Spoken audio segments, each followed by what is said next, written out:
In 1997, I produced a black and white 16mm film titled Return to Innocence. It was the beginning of the ponderous cinematic universe. Over the next 20 years, I would continue the cinematic universe with horror films, comedies, action, and sci-fi films, all of which taking place within the same universe. In 2007, I began the flagship production of the ponderous universe, the Innocence Saga. 10 feature films produced in 1 year.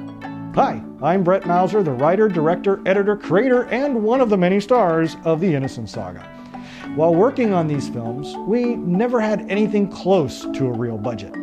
We didn't have a lot of equipment either. Sometimes we didn't even have lights. We almost never had good audio equipment. Our budgets would often be less than $1,000 for a feature film. Sometimes even being as low as $60. This meant a real loss in quality and production value. But despite our lack of resources, I still had a story I wanted to tell, a universe I wanted to explore. So explore I did, with over 40 feature films. Our films saw blockbuster shelves, reached Netflix instant streaming, and some even went into international distribution. But the ponderous universe never really caught on. And yeah, it's because of the lower quality and lack of any real budget. But we've gone back to those classic films and are remastering, re-editing, and repackaging them in chronological order as an episodic series. And in the process, I'm sitting down to talk to you about the choices we made, why we made them, and how we did what we did. The ponderous universe isn't for those who are looking for Hollywood's superhero blockbusters that are polished and perfect. It's for people who can appreciate the TV shows of the 50s and 60s with cheesy special effects and the occasional stinker of an actor, because they can appreciate the story, the journey, and enjoy the story behind the making of this project. The ponderous universe, the Innocence Saga, is a labor of love. It's a group of friends who wanted to tell a story, an ambitious story that spread over countless genres, followed dozens of great and interesting characters, took you to hundreds of different locations. It's a project made from blood, sweat, and tears. We didn't have money, but we had heart.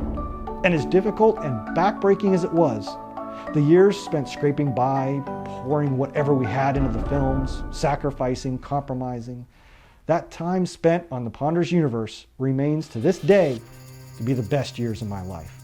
Now experience the Innocence Saga. Learn what we did right, what we did wrong, as we present the films here and on Amazon Prime, and sit down and discuss the problems, the failures, and the successes, the things we do differently, and the philosophies and ideas that helped us achieve the impossible. Welcome to Not So Sane Entertainment.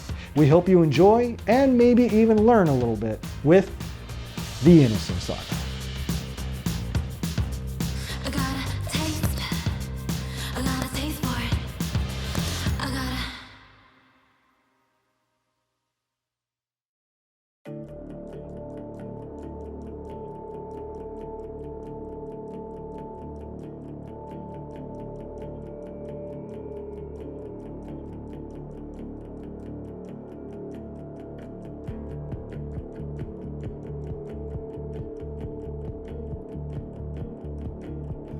It's been a while. About 10 years. Oof, that long? Well, the days are long, but the years are short. So why are you here, Mike? To finish it. People say I shouldn't live in the past, but I have a little bit of a tough time letting go of things. Why do you think that is? Because in my head, I have two different lives. I have the one that should have been, and I have the one that is. And I'm having a difficult time letting go of the one that should have been. I think we all have that. Yeah, but I'm having a difficult time telling them apart. I see. Okay. So, tell me about this life you want to have had. Can you remember it well? Yeah. I remember it like it was yesterday.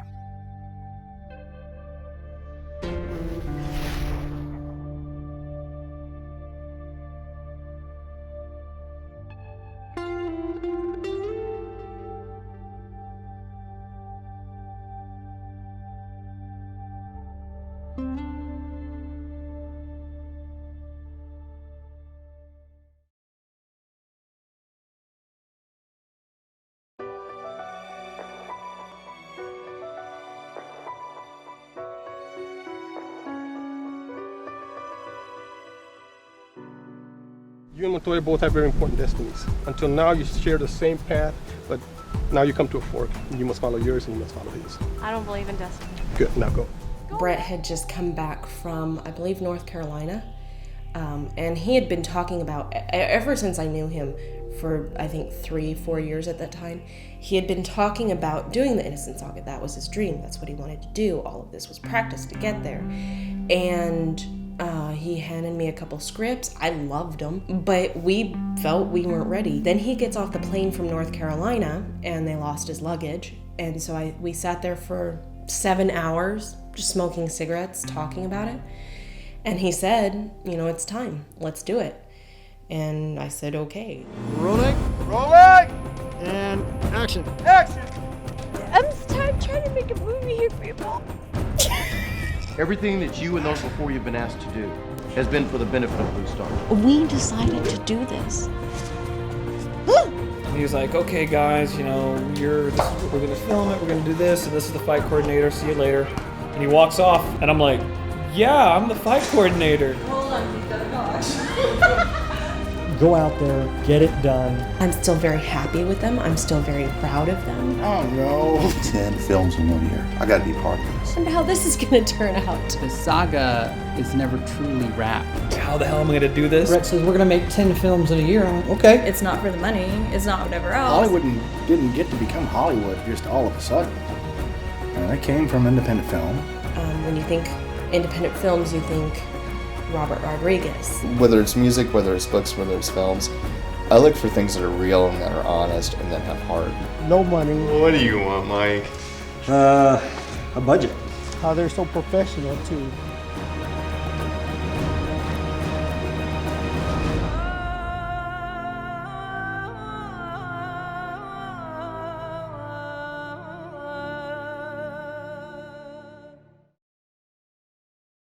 What the fuck do you want?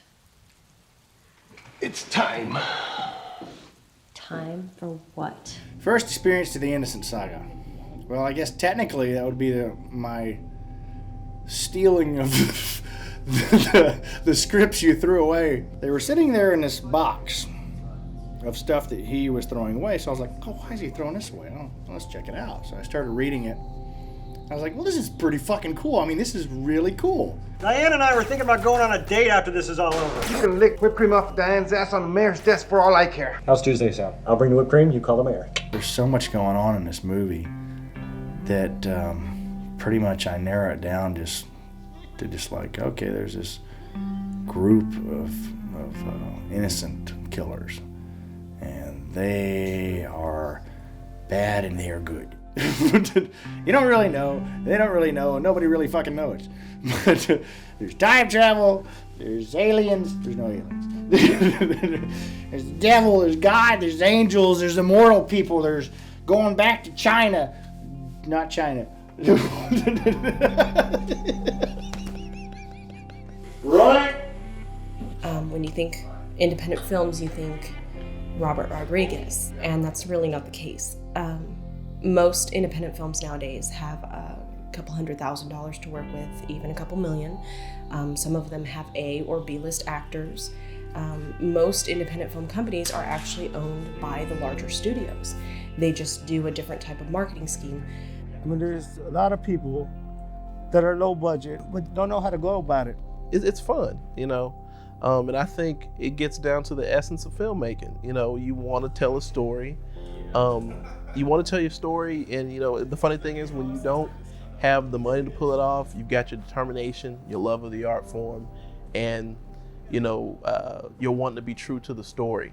To us, independent filmmaking is getting it done no matter what it takes, because the story needs to be told.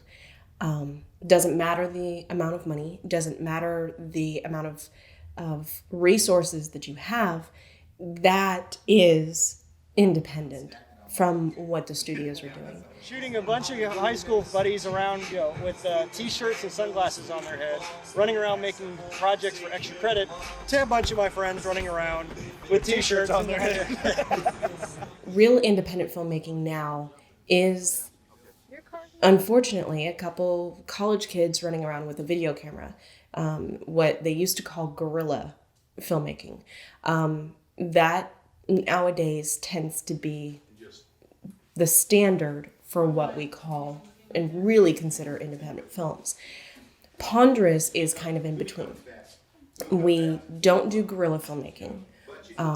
We do a full-length, professional, very well thought out production, and we do have a production team like myself and Brett and Jake Yechmanek and Brad and Sergio. However, we do it without, well, in some cases, $100, let alone a couple $100,000. Kind of gets us in a bind sometimes because a lot of the places we go to, or a lot of the actors that come in and audition, when we tell them that this is an independent film, they now think, oh gosh, this isn't going to get done, or it'll get done, but it'll never get edited. It'll never get to see the shelves. And that's what makes Ponder so unique, is that we do things the way we need them to get done, not necessarily the way we would like them to get done, but we do whatever it takes to get it there. And because we work on such a small team, and because we have so many resources, and because we have such a fanfare out here with all of the people willing to contribute everything that they have into these films, we get to do what I consider true independent films. It's everybody involved in the movie pitches in. Everybody helped everybody else out, regardless. Hey, you want a breakfast tacos? They're there. Hey, you want to use my dad's restaurant? It's there. Hey, you know what? You need me here at this time? Fine. It's rough, it's raw, it's edgy. Shooting around this first album, they paid $600 for it. You know, quality doesn't come with money.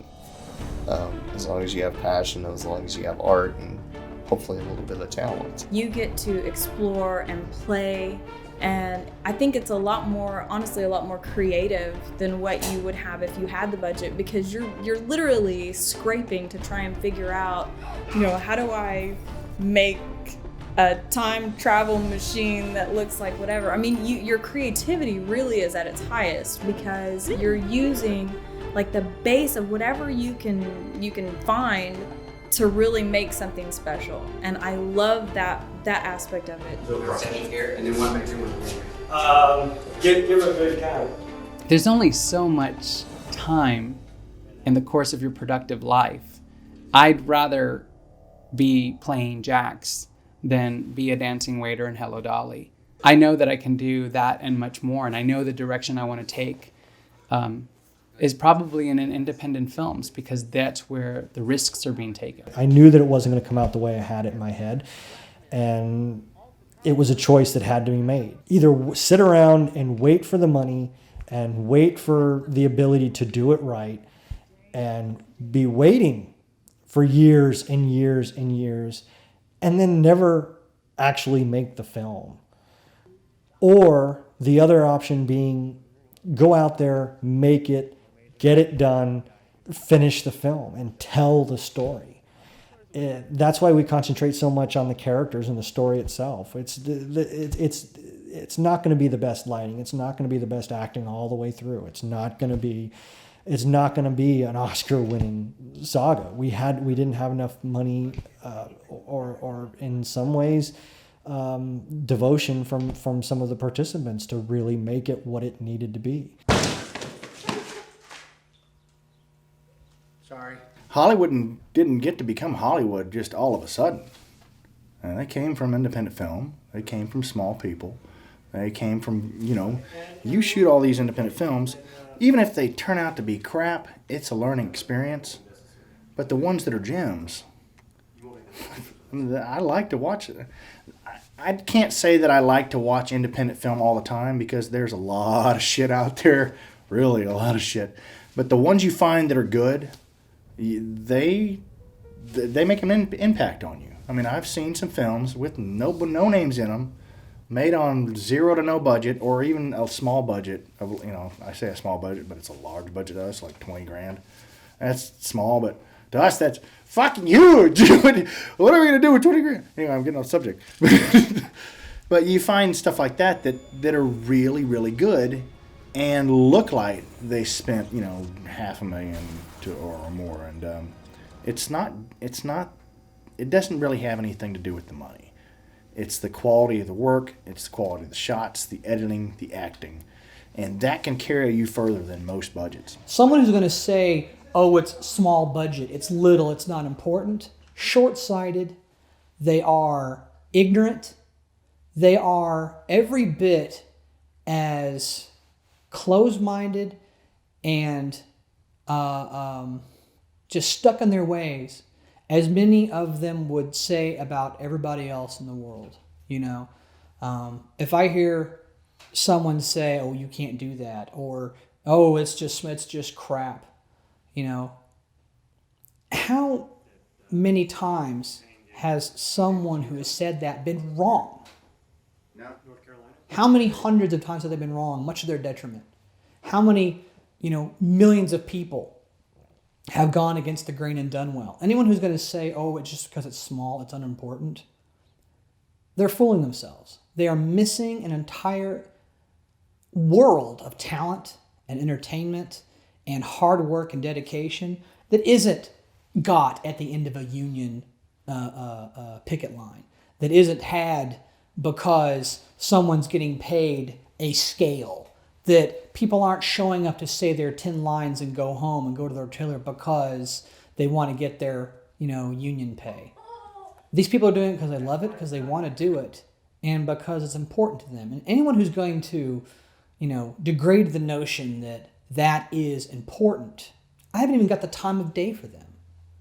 The sooner they and their like go off into the distance, grow old, and die, and leave the room for the rest of us who are willing to work, the better the world will be. If that's not being too strong about it. I'd like you to walk away from today, walking away today, but also walking away feeling you accomplished something, and saying today you did something that you were proud of. I said, I'm not much into the film industry. I'm not a filmmaker. I'm not even really, by trade, an actor. I realized it was a big undertaking, but I didn't think much of it. Brett says, we're going to make 10 films in a year. I went, okay. You motherfuckers have lost your goddamn minds around here. And that was about the end of my concern. Basically, the orange is in a way a paradox, but it's just something that helps with. It's cool. Brett had a vision of the saga. He had a dream of the saga, and he knew that it had to be done. It's difficult enough to shoot a film over a month or two, and have a core group of actors stick around. There's a core group of actors in Ponderous that I know, that I trust, that are always there. But then there are people that we don't know that well, that you don't know for sure whether they're going to stick around, and that comes with anything. That's not an indictment against actors. It's just any career. To make sure that all the characters were the same, portrayed by the same actor throughout the whole saga, we went with the shortest amount of time that we could realistically shoot the saga in. I think when I first proposed it to Amanda and the rest of the staff, that I think I had said 6 months, and that was under the idea that we were going to be able to shoot straight through the week, Monday through Friday, and weekends. Wound up that with a lot of the people's schedules, we were eventually really had to push it to just weekends. So with that in mind, we broadened the horizon to a full year. I didn't think it was going to be enough time. There's no other way to do it. You cannot shoot one a year, one every 2 years. Your characters are going to change so much. You're going to lose cast members. You're going to have to recast so many people. And it wouldn't work. You can't sit there and do the impossible by following conventional methods. Why 10 films in 1 year question was always my favorite, because if you're doing independent films, why not?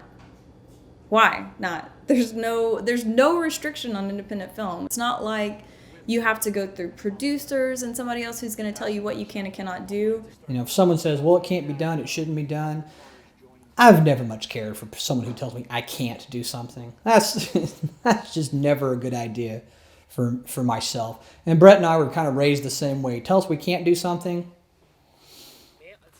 Yeah, we're going to tell you 10 reasons why we can, then we're going to show you, and then rub it in your face the rest of your life, basically, that we did it and you told us we couldn't. When he first told me that the Innocence Saga was 10 films, I just, in my mind, was like, fucking whatever. You could do whatever you want to do. Why else would you be doing an independent film? It's not for the money. It's not for, whatever else. It's for the experience, the fun, and just to dream of something and do it, and don't just sit around on an idea. Having worked with Brett in the past and knowing what he could do, when he said 10 films at once, at first I was like, wow, it's pretty ambitious. But I knew he could pull it off. I just said, everybody was like doubting him. He can't do 10. I was like, this guy can do 20 in a year, man, if he wanted to. 10 films in 1 year? I mean, he had already done a film. I seen him do 2 films like in a week and a half, and I was like, he can do it. If anybody I know could do it, he could do it. But in my mind, I was like, there's no way you can get people to commit that long. There's no way, it's going to be able to go forward. And I was totally wrong. I mean, everybody committed to it. And I think the thing I've noticed with anybody who ever gets involved with Ponderous is when you're outside, you don't know. If you haven't been on this Ponderous set, if you haven't been involved with it, you don't know. But once you get on that set and you start having fun with Brett and Amanda and Bradley being the most vulgar person I've ever met in my life. Vagina. Isn't that someplace where you store your keys? And there's just a lot of fun going on, and you're just kind of like, all right, yeah, I'll do this. I'll do a 10-year saga with you. Hell yeah. There's a trailer back down there behind the barn where we're going to move everybody to. But you just park the Ram Charger over here at the corner. That's where we're fixing to use it. At that point, I had not learned that much. So I didn't have all this, you can't do this, you can't do that. Things have to be done this way. Like a bumblebee. That's what I was. I was like a bumblebee. Can't fly. Too stupid to know it, so do it anyway. Working with monkeys. You have to have it lower. If I have to play 30 different mercs wearing a ski mask, I don't care. Behind the scenes, because I'm always left out of those. If we complete 10 films in 1 year, there's no way this is a failure. As outlandish and huge as this whole thing sounded, I never once had a doubt that we would finish it. The passion behind it and the attitude and the hard work, I didn't maybe think we would do it on time. But it never crossed my mind that we wouldn't do it. I think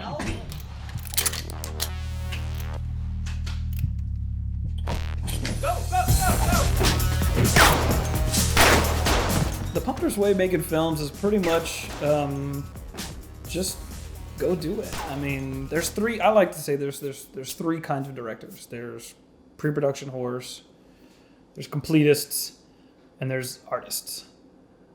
Pre-production whores is that filmmaker who every time you meet them and you see them, they've got a movie coming up, and they're gonna make that movie, and they're waiting for film, and they're waiting for money, and they're actually waiting for nothing. They never make the film. Pre-production whore. It happens all the time. I hate those people. Then you have the artist, which is number 3, and that's that person who wants to get this angle, and it's got to be this and this, and what you end up realizing is it's a crap story, it's a crap film, but it all looks kind of pretty, but they don't really know why they're doing it, so that's pretty bad. And you have completist, and that is something that Brett is. Brett will say, I'm going to make this film, and he's going to go make that film, and then you're going to see that film. More than likely, he's going to premiere that film, or he's going to show it to you, and that is something I really enjoyed about working with Brett, is that I knew that, okay, he's going to make 10 films, he's going to finish 10 films, and I'm going to see those 10 films. He's going to make, every film he's ever talked about with me, everything we've ever, any idea. He said, once he said, we're going to go make this, I knew that was going to happen. And then just actually making it. I mean, it is independent film. We don't have a tremendous amount of money, if any, to do this stuff. And, whether it's a changing of lighting or, just going out there and get it done. He always does that. Nice Hooters. Trey Hooters.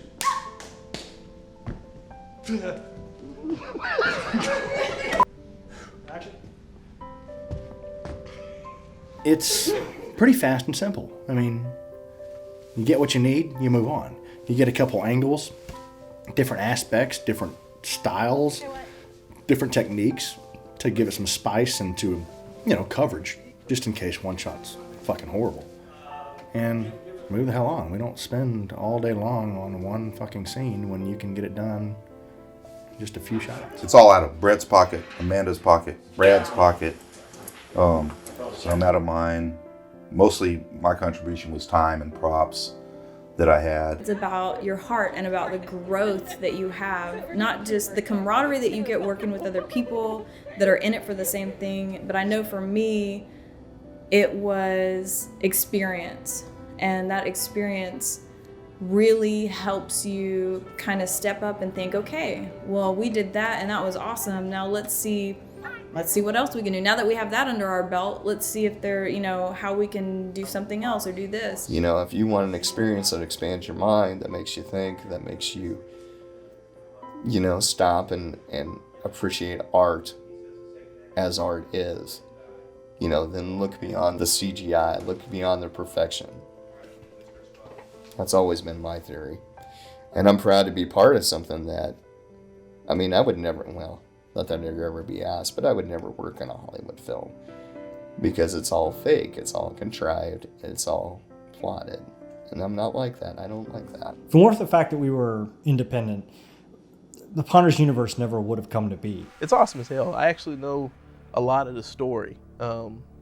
It's crazy. It's sci-fi, it's drama, it's crime, it's street. The Ponders universe, to me, was really special because it was science fiction.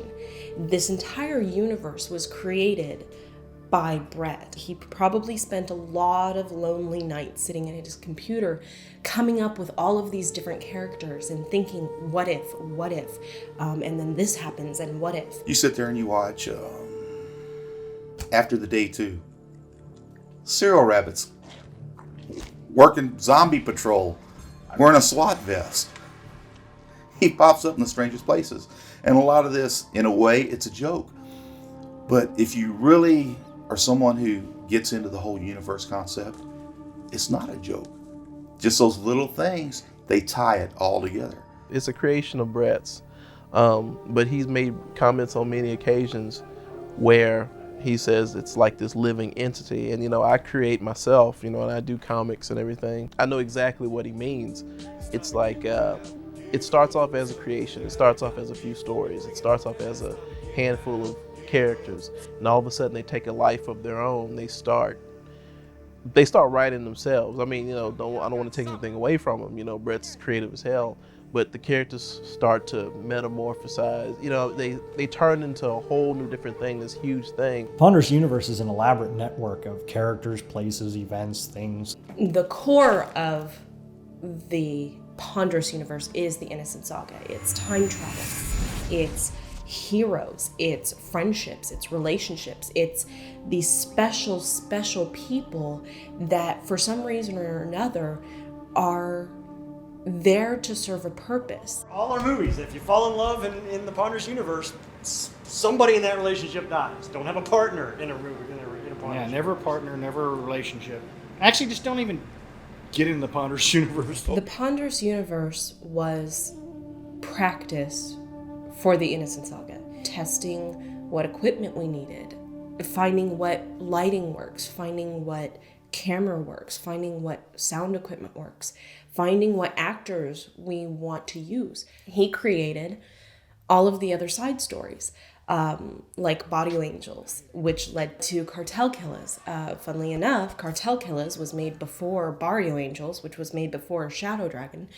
Then it leads off to, what about Tara? What's Tara's side story? Then comes the ballerina. Well, what about Hal Curtis? What is his side story? Well, there comes Tag. All of these characters come in and out, and it's amazing how in one film, you see DeMarcus Young, who plays Ruby James, the Shadow Dragon, how he is a bad guy in one film, but a good guy in another film. You watch how he's created, the original origins story, all the way until he becomes General Ruby James. You follow these characters along their lives, like a huge soap opera, without the drama and there's drama, but without the, it's a soap opera, really. A sci-fi soap opera, which is, it's still a soap opera.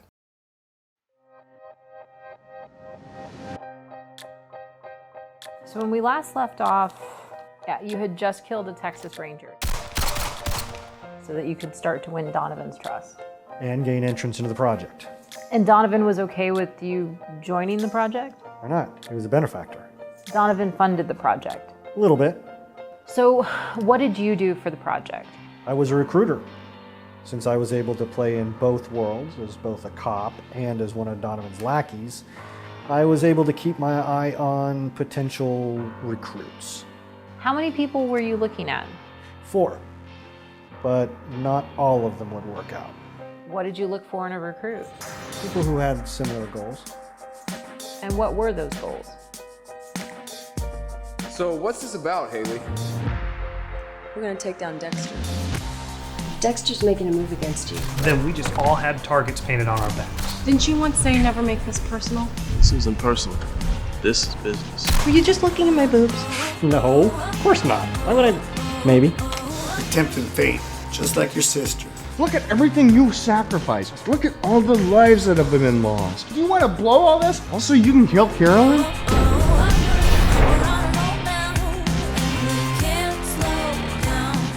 guess we all have our little secrets.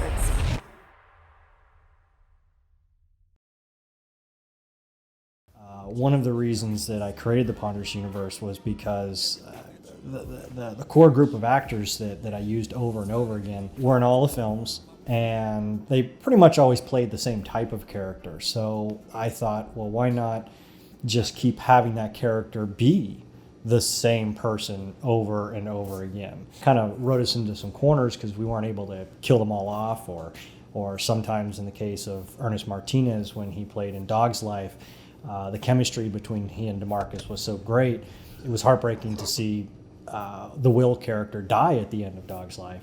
So we created prequels like Tag and Second to Last Worst Day, where we were able to bring Will back and see that chemistry between DeMarcus and Ernest again. It's almost 9:30. I'll give you to 10 o'clock. I used to motherfucker deal with the cops myself. How about 11? 10 o'clock. Midnight? Who the fuck taught you how to negotiate? With all the actors playing the same roles over and over again, a large continuity was created. And I did the very best I could to stick to that strict continuity. If somebody died in 1993, then they had to stay dead. William Sloan and Doughboy are dead. What?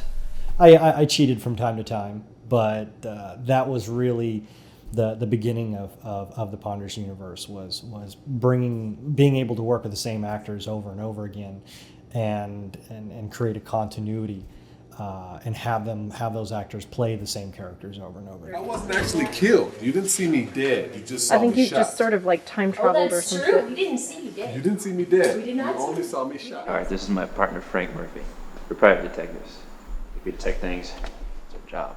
Some of the names in the saga, Jeff Stantz, Mike Lorenzo, I've been hearing those names since the early 90s in scripts that Brett would write, in stories that Brett would write. And I've always wondered where they were going to go. And then in 2006, 2007, the saga started to come up as an entity. And in 2008, when it started, I'm looking at the names. I'm going, I know that name. I know that name. I know that name. I know that. Hey, I am that name. And I've seen the theories of time travel. The first real time travel thing I was in was called Blue Moon in 97. Or January 97, in fact, in Denver, Colorado, as we're standing out in that frozen, the story we like to tell about standing out on the frozen tundra of Denver, Colorado, as the snow is falling at 2 o'clock in the morning. That was the first time I'd ever heard of Blue Moon. In fact, the movie was called Blue Moon. And I was Frank Murphy. I'm a private detective. I detect things. It's my job. I love that line. I still have the t-shirt, actually, from that movie. I still have it in my closet at home. It's actually one of the things I like the most about having done it was the free clothing. And from then we kind of went into other stuff. The Bad Mojo project was something that Brett got into, the vampire stuff. Coming to Germany in 2001 to do some filming for The Desert Rose, which was a totally separate project at the time, and then part of that filming got turned into what became part number 7. And like I said, in 2008, all of a sudden I kind of looked up and there they are in the Saga, and I'm like, just familiar with it. And it was pleasantly familiar. Hello, Amanda. Trying to. It was too cold, and you guys were making way too much noise. Didn't really have any worries. I mean, we were used to shooting a lot of shit in a short period of time, and we were used to shooting a lot of films in 1 year, so it was pretty much just like, okay, well, we're going to be doing the same thing, but it's going to be all one saga instead of like 10 different types of films. I think everybody started to understand after a while that Brett was only concerned with inside the box. And it took us a while to get that. Like, how can you shoot that with this big palm tree there? And he'd be like, well, it's not in the shot. And we'd be like, it's not in the shot. Okay. What does that mean? And I think a lot of people, and myself included, got a huge crash course in filmmaking, at least from the fringes. And that was one of the great advantages to being on the set, is that you were allowed to learn sometimes. You were allowed to fuck up. And that was advantageous to a lot of people who were new to the experience. No, Mr. Mauser, I expect you to die. Shooting in Lytle, first of all, you have that very rural environment. And then you had all these actors who are Texan, and Texans, are just big people in so many ways. It just felt very Texan to me, because I remember I sat there and I was all like, oh my God, the leading lady has cowboy boots on. Say hi, Michael. Welcome to the world of the art department. And set design and prop management. The studio was very useful. When we were scrambling around for a location and we knew that we weren't going to be able to we weren't going to be able to find someone who's going to let us completely destroy their building. I'm sorry. Then the studio was there for us. I think every layer of this studio had at least 20 or so layers of paint. It's the only thing holding the fucking walls up. It was a 20 by 20 room, which you'd think, what can you do with that? But the genius idea was putting walls, movable walls inside the studio. So instead of having one 20-foot hallway, when everything's painted white and you can't tell the distance, all of a sudden you have 20 different hallways in one 20 by 20 room. But it was nice because we always had somewhere to go. We always had a steady place to tell actors to go, plenty of parking. We could just redo whatever we wanted, make whatever we wanted in that little world. And we didn't have to worry about anything. We didn't have to worry about time schedules. We didn't have to worry about weather. We didn't have to worry about noises. Oh, look, there's a motorcycle. Neighbors or businesses or trains. What do we do now? Wait for the train. Walking trains. But it was a real easy way to get things done without having to fuck with other people's property. When you build a set like us, it's not like a traditional Hollywood studio where they take time and they put real joint tape and everything. We're like, fuck, we're gonna change the wall, swap it around. We don't have any joint tape, can't wait for it to dry. Duct tape. Paint the fucking duct tape, put that on the corner. Quick. Pieces of wood. Fast. I made a mess, man. Stirring sticks. But you know what? It worked. Should have recorded that. It worked. Yeah, it did. It didn't look so bad. My favorite was the police station and the video store. Then it was also the Blue Star hallways. It was Donovan's office. It was Donovan Corporation after it had been shut down. It was Blue Door. Elevators, dojo. It was the cryo room. A lot of the sets, some of the sets weren't even up for maybe an hour before we had to, in between shoots, totally swap it around. Just last night, this was the Mexican brothel. Got it changed to another set in just a couple hours. 20 by 20 feet actually gives you a lot of working room. You have to, you're not going to get those elaborate shots where you sweep down looking at the architecture and this and that before you get to the actual subject. Can you imagine how long the saga would be if we actually wasted all of our time on cinematography rather than focusing on the story itself? I think him as the tormented soul, he needs to kiss her. Yeah. Because then he's got that tornness between his first love It's and the torn. ability to say, He never I got got a the chance kiss. to build that love with Diane. They were right in the middle of it. She didn't have to. Producers in general are funny because they come in so many different sizes and shapes and colors. And I remember a couple of producers in particular that were on the set the first time I met them. I just thought they were so hands-on that I was all like, oh, it's one of those movies. That was my first thought. I do a pretty good job of fucking things up and making it look good. At least I like to believe that. When I started in this business, he was just like, hey, yeah, you're the producer. What the fuck's a producer do? I don't know, produce. So I started trying to figure out what the hell a producer does. And I was like, okay, well, what's a movie need? We need actors. All right, I'll go get actors. We need places for them to act in. All right, I'll find places for them to act in. They need to eat while they are acting. Well, all right, we need food then. So you kind of just all the common sense shit and put together and like, okay, well, they're acting in this scene and they are trying to kill somebody, so they need something to kill with. That might be good. Brad was actually one of the best actors to work with because he always knew his lines precisely, which is really surprising if you know Brad outside of the movies because he's... Yeah! Get the fuck balls! None of it fucking matters.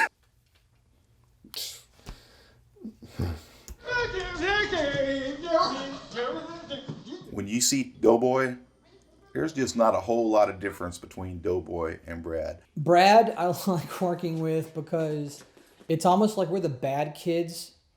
It's like we're the two older brothers that like to screw with everybody else in the family.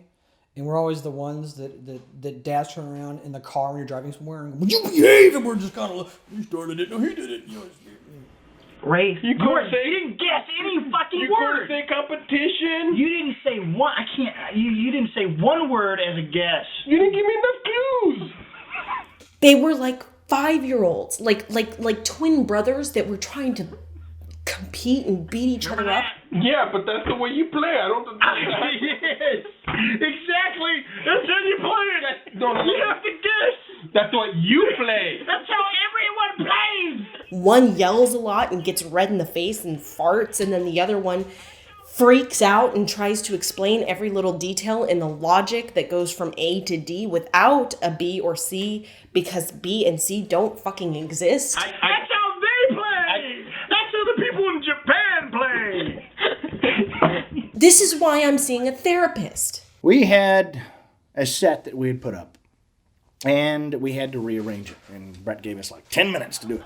And there are 4 walls, and we had to turn them around and rearrange everything in 10 minutes. That's not easy. And we had to paint it and duct tape all the corners and everything. So instead of just like fucking knocking it down and do it, Sergio, of course, has to do some quantum mechanics equations to figure out the rotation of the Earth and the goddamn gravitational pull on the wall, which he didn't believe in gravity, by the way.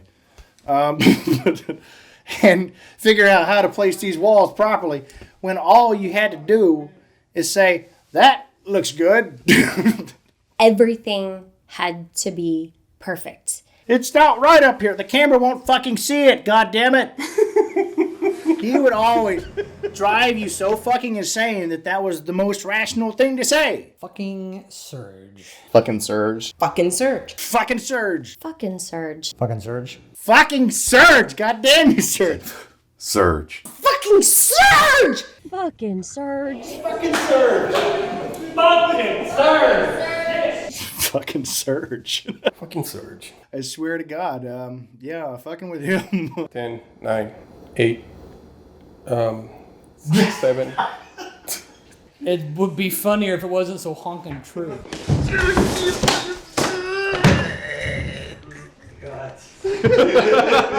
When will those props for the third film be ready? By the 10th film.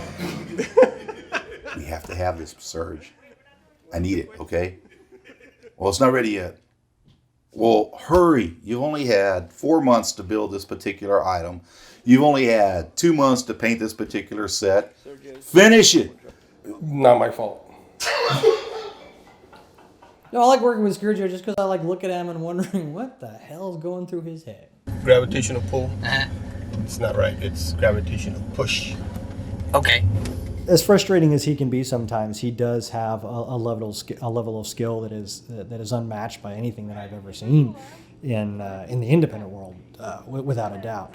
I wish that I had the unlimited time and resources to give Sergio to go and make whatever is in my head come into the real world. Sergio pulls through. Yes, he does take a while, but when you're asking for the president's desk, who would you go to besides Serge? When you look at the dojo, on the floor is the Shadow Dragon seal. He painted all of that. His intricacy with the sets that he made, I couldn't imagine. Sergio is a master at set design and prop construction, wardrobe construction in many ways. He's just phenomenal at what he does. He's so creative. He's an arts and crafts person. I wouldn't be surprised if I caught him crocheting. Yeah, through the fence we knew about 20 or 30 minutes. If you want to, we can have the van. Jake was one of those guys that started off as just an extra, a guy who came into a small role, and his devotion and his fascination with filmmaking and his devotion to Ponderous itself was evident from the very start. Yeah! That's what he was trying to do. This is a guy that kind of, he just showed up, and he's one of those helping hand guys. He showed up, got involved in the picture. I know he was the vehicle master, and then next thing you know, well, you need some people, I'll bring some people. And he was so eager to do it. He really wanted to be a part. He was all about it. So I said, okay, well, fine, I'll make you producer. I was so enthused about everything. Anytime something needed to be done, I jumped up, I worked on it. As we're shooting, Amanda says, I need mercs. I gotta find some mercs. Can you find some mercs? I said, oh yeah, I can find you mercs. Look at the little hole they have to stay in until they can come out and kill people. Nook. This is the merc nook. It's about 2 feet. We have this thing called a Day of 1,000 Mercs, and in independent film, there is a thing about extras that you never get enough extras. I've got a bar, we got to fill it up. You got 2 people to show up, and you end up with an empty bar or whatever. Or we've had other things where, okay, we're gonna do the dove, and we're gonna have 18 people in a big old fight scene, and then nobody shows up, and you end up with 3 guys just use them over and over again. So we had this scene where it's supposed to be these SWAT guys, these mercs, and I'm thinking in my mind, okay, he says there's going to be 10, so that means there's going to be like 5. First mercenary scene for the day. How do you feel? I feel fine. And I show up, and I've got some stuff in my head, and then the trucks just keep coming, and the vans keep coming, and the cars keep coming and coming and coming. And before we know it, there's about 20 or 30 people there. And I'm like, okay, cool, this will be fun. You're going to have the filler and everything. And then I'm choreographing a fight scene and kind of going through some stuff with a couple guys. And then Brett's like, hey, Matthew, come here for a second. And I'm like, what's up? He's like, okay, look, Jake told everybody that they would fight you while they're here. So you need to fight everybody, somehow figure out fight scenes for all of these people. And I was like, there was that moment of like, how the hell am I going to do this? And then it was like, oh, I'm going to do this. Nobody called cut. Why are you moving? That was enough to impress Amanda.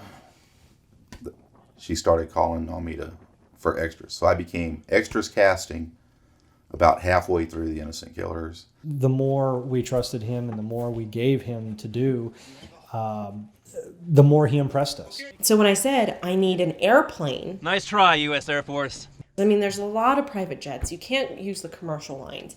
You can't actually go to an airport because I think you find yourself in a concentration camp for a couple months before even receiving a trial.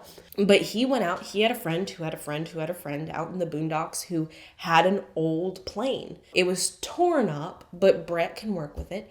I couldn't have found a plane. Are you kidding me?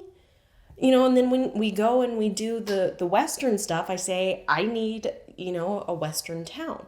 And he goes and finds Manor Ghost Town. He knows everybody, and he was a lifesaver. What were those supposed to be? What? The things you're hitting. There's some kind of a plant. Probably driving over the cure for cancer. Doc, how long have you been working with the project? I've been seeing their personnel for almost 15 years now. And what is it exactly you think the project does? The project is a covert, privately funded organization that hunts down and eliminates terrorist threats to both the United States and the rest of the world. Wow. Terrorist threat. Well, that's not wrong. But it sounds like it's not exactly right either. Mike, what is it the project really does? There are 7 heads of the beast. 7 heads of the beast that will bring about the end of the world. It will happen someday. But without your help, it will happen tomorrow. Who is this? Your only friend. I had a little grudge against everyone and everything. Killed a few children, raped and murdered a few men. Okay, this Lilith, she seems to be a dangerous threat. But hey, I was going through my bad girl phase, and we're all entitled to one of those. I take her very seriously. You can't let him see me. You've got to get me out of here. Okay, I'll let myself out. In both timelines. We simply helped control your path. My path. It is all about paths, Thomas. Do you really think man should have this kind of power? Any man? Do you believe in destiny?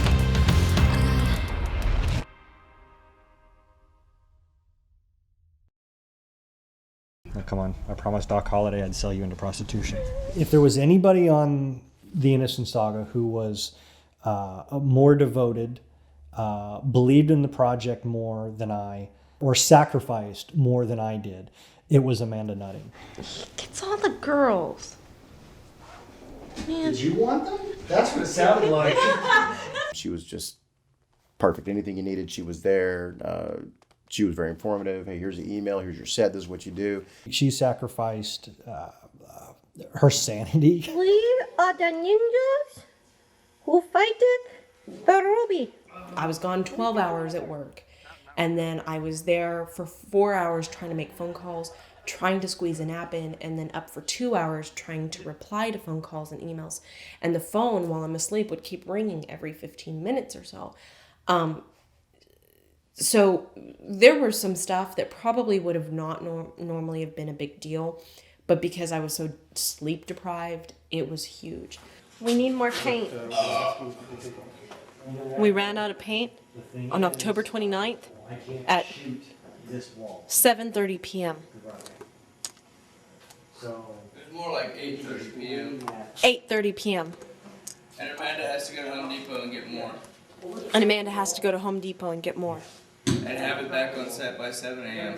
Fuck that noise. That would actually be really nice. If he comes in this way, raises the gun. Just towards behind him. Yeah, that way it's all, the kill is in silhouette. Brett does one thing. He's like, okay, you sit around, and he grabs the camera and goes, all right, let's go. Bam, we're doing this now. And if you know the lines, you're going. If you don't, he's going anyway. Action J. I saw the kind of shooting style that Brett had, which was shoot it, boom, next scene, shoot it, next thing. And when I saw that, I realized that there was a lot of spontaneity that was a part of his style. And those kinds of things can be rehearsed, but over-rehearsal can be very detrimental to that combination. There's no stopping and thinking about how we're gonna do this, or multiple cameras and all these different things. It's one man, one vision, one camera. Part of what made the saga possible was the fact that all those hats were worn by the same man. Brett edits in his head very Hitchcock-esque as he's filming. So there's no lag time in reviewing footage or this is what we're gonna do. I'm from New York, show business. Like that's normal for me. But when I stand back and think about it again, that's not necessarily normal for this environment in the Texas area. You don't have that kind of ambition. I'm used to seeing it, and that's perhaps one of the reasons I really feel connected to the work of Brett Mauser and the things he does, is because he doesn't have boundaries. A lot of people who are not trained or experienced in the New York, LA kind of filmmaking world, they sometimes give themselves boundaries. Oh, well, we can't shoot past this day. Oh, we have to. Brett doesn't see things like that, and I guess it's a compliment to him in my world that I just saw him as normal. Like I could see him in any environment, whether it be in San Antonio or whether it be in London or Tokyo or New York or LA. This was just my new director, and he had big dreams, and I just nodded and went, okay, whatever you think you want to do, I'll do it. I'm acting like it's Brett. There's a joke in Ponderous that I hate actors. It's kind of like the Ponderous, one of the things, Jeff hates actors. Okay, well, it's not true. I don't hate actors, just most of them. Things like confirming a schedule, getting the schedule, saying, oh yeah, I can do that, putting it in your book, and then saying, yes, that's a confirmation. And then me doing a reminder confirmation to say, okay, we're 2 days away, you're confirmed for this date, this time, this is what you're going to wear, this is where you're going to be, blah, blah, blah. And then going, okay, yeah. And then the day before or the day of saying, no, sorry, I can't be there. I have a birthday party or date night or my own film to do, which you just scheduled 2 days ago. It'd be nice to have people to act to, but I'll fucking do it anyway. Well, that's another frustrating thing. Actors not being where they're supposed to be when they're supposed to be there absolutely drives me insane. Someone not where they're supposed to be when they're supposed to be there. And it's not even the fact, your grandma died, you're in a car wreck, your dog was killed by a wild cougar, whatever. Just, you need to stop for Kit Kat and green tea. Call someone. There's a whole communications technique that the U.S. Air Force and NASA has launched into space that allows you to use a very small device about the size of a ham sandwich that's called a cell phone that you can use to communicate with people over vast distances. They don't cost a whole lot per month to get. And what do you say, you addle-brained little twat? You use it to call somebody and say, hey, I can't be there. I was getting bunged in the ass by Jethro, and I'm just running late. Cool. To call someone. Ooh, just actors not being where they're supposed to be just drives me insane. Ich musste Juden finden! Heute muss er Juden finden! That, to me, not only made my life a living hell, it made everybody's life a living hell. All of the rescheduling because one person couldn't make it, you don't do that. You make a lot of people angry. Good job, sweetheart. Thanks, sweetie. You're very welcome. I was being sarcastic. Why? What? I helped. I did. I hit that guy. People that I worked with at Ponderous care about their craft to the point that they will work these, very long hours, hot days. Okay, just making sure when it gets hot. That's how we do. For nothing. What's to be said for someone who will do something for nothing? They either are in slavery or they do it because they love it. I had somebody ask me one time, they go, well, how much did this movie pay you?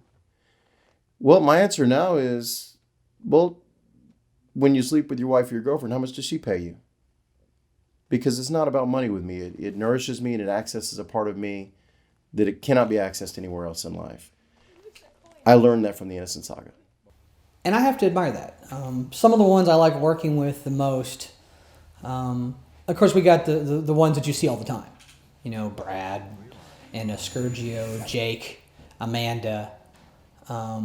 Those are the ones you always see, you will always see. The faces of the people who play this game are always different, except for seven very important, very special people. There were times when Brett just miserable, bad mood, everything's gone wrong. All of a sudden, he's got a scene to do.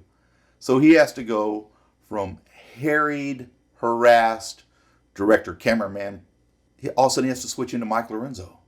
Bumping uglies, giving her the old trouser ride. You were just rimming up there with the point. Right, giving her the point.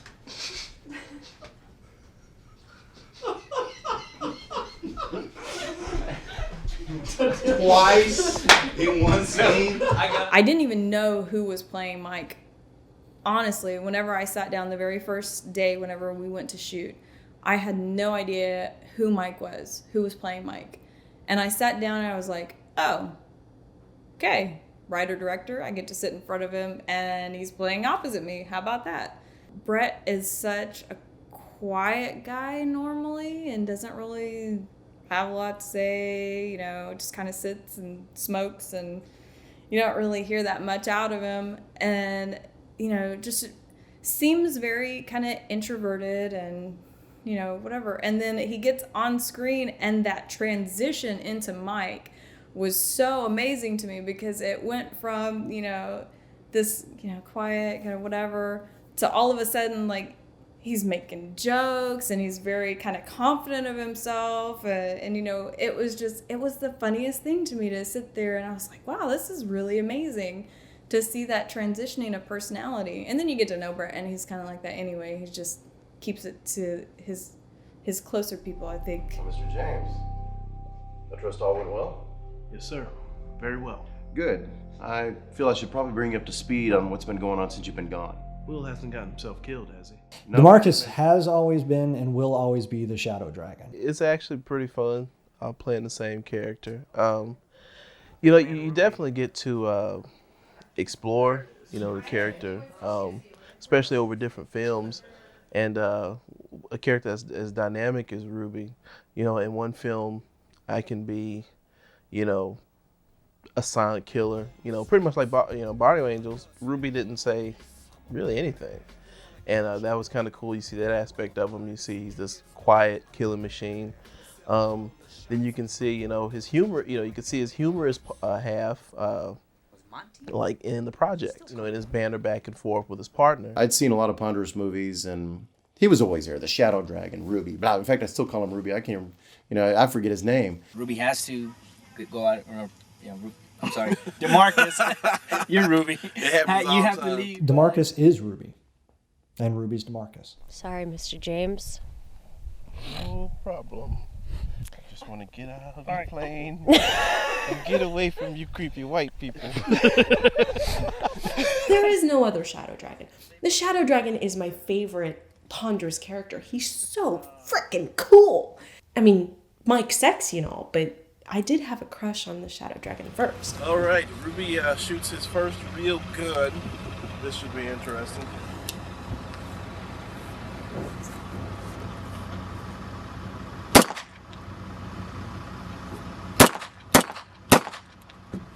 What's really hood, man? Shadow Dragon Ruby is actually a co-creation of DeMarcus and mine. We really started figuring out his origins and his past together. There would be several phone calls where DeMarcus and I would just spend a couple hours talking about where we would like to see Ruby go. DeMarcus would say, "Hey, I want to, you know, this is an idea I want to do. What do you think about that?" And we would go from there. Little moments like in the very original Shadow Dragon, Ruby comes face to face in a Yakuza fight with this blonde who was in Japan, and it kind of always bothered DeMarcus and I. What was this girl doing there? Why was she there? And that really created the Ruby origin, and that goes to DeMarcus. He was the one that really found that perfect story within Ruby's past. He had always had the partner of Montoya. There was a couple other actors who had played Montoya in the past. They're brothers. Like a bunch of black people? No, not brothers. No, brothers. The members of this secret society called the Brotherhood. So it's like a whole lot of black dudes. No rules. Just kill as many of those bloodsuckers as possible. Santiago stepped into the role of Montoya during the Bad Mojo project, and the chemistry was right there. They stepped on camera, and it was pure magic together. My first speaking role with Ponderous was with Ruby, DeMarcus, and right away, I mean, I just shook his hand, and it was just like I knew the guy for 20 years. I mean, it just chemistry right away. It's, I guess it's hard to kind of describe, It's chemistry. hard, It's like, you can't describe exactly what makes, Mel Gibson and Danny Glover work. Not that I'm putting us, maybe we can kick their asses now. They became the duo, the one that, the team that could really bring out the theme of friendship that I really wanted to get across. What do we call you Montoya anyways? Your name Bassa? No. Should we call you Bassa? I don't like Bassa. I like Montoya. Gentlemen, Montoya. please. Prepare to die, Montoya. Come on, man. What's wrong with man? What's a Bassa? Sounds pretty tight, doesn't it? You know what Bassa means, man? No. What? Foot. Bassa means foot. Gentlemen, Your name is Foot Montoya. Man, shut the fuck up. And your mama named you Foot Montoya. They were both great actors, and they brought a real honest friendship to the screen, and you just can't fake that. We got off of a really cool fight scene in which we actually get to tag team a guy. That was cool, man. Props to Matt, man.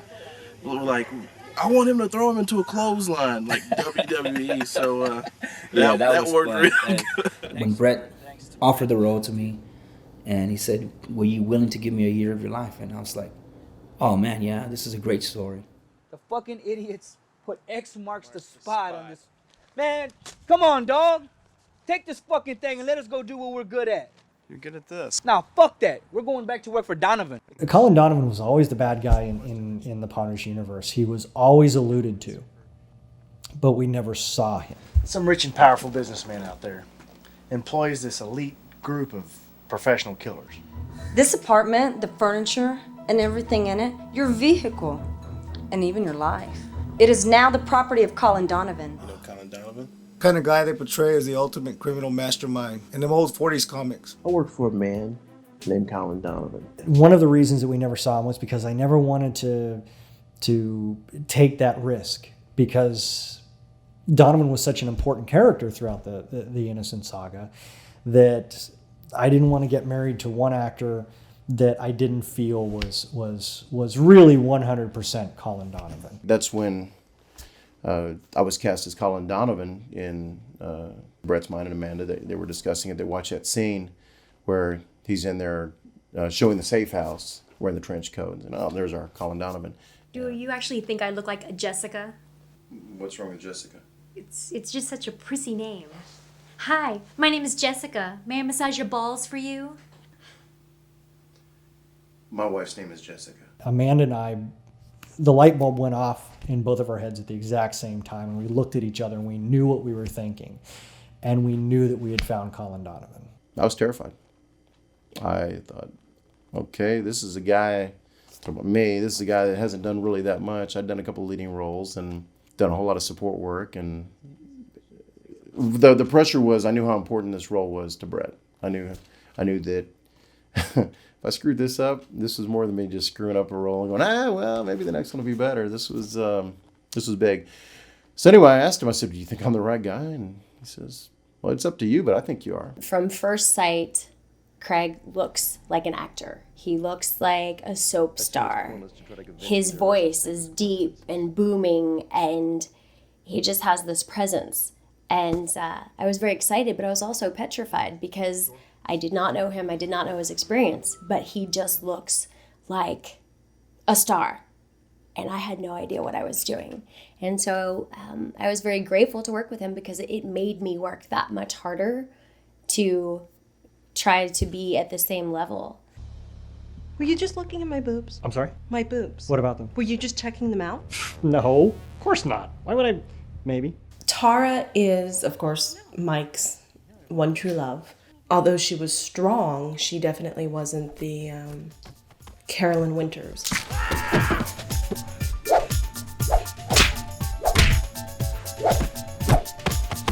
She is an actress that I have never seen anybody act like that girl. She's got, I don't know where she pulls it from. You tell that girl I need you to cry, and 20 seconds later there's tears rolling down her face. I will say that the crying thing is probably one of the most amazing things I've ever seen in my life.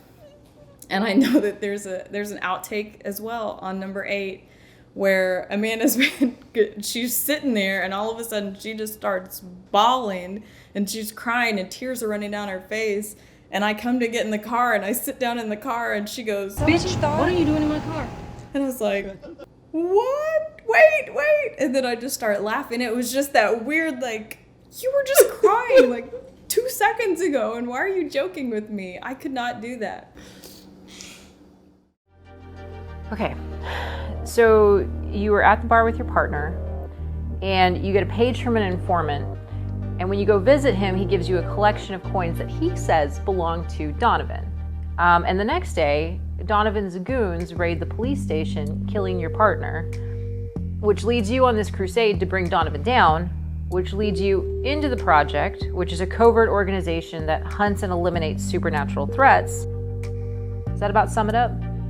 It's a pretty simplified version of it, but yeah, basically, that's the story up until now. What would you say if I said there were multiple worlds, specifically 2 parallel worlds, each one depending on the other for success or failure? And if one were to go off track, it would invariably drag the other one along with it to its destruction. Save me from this life. Say you be here.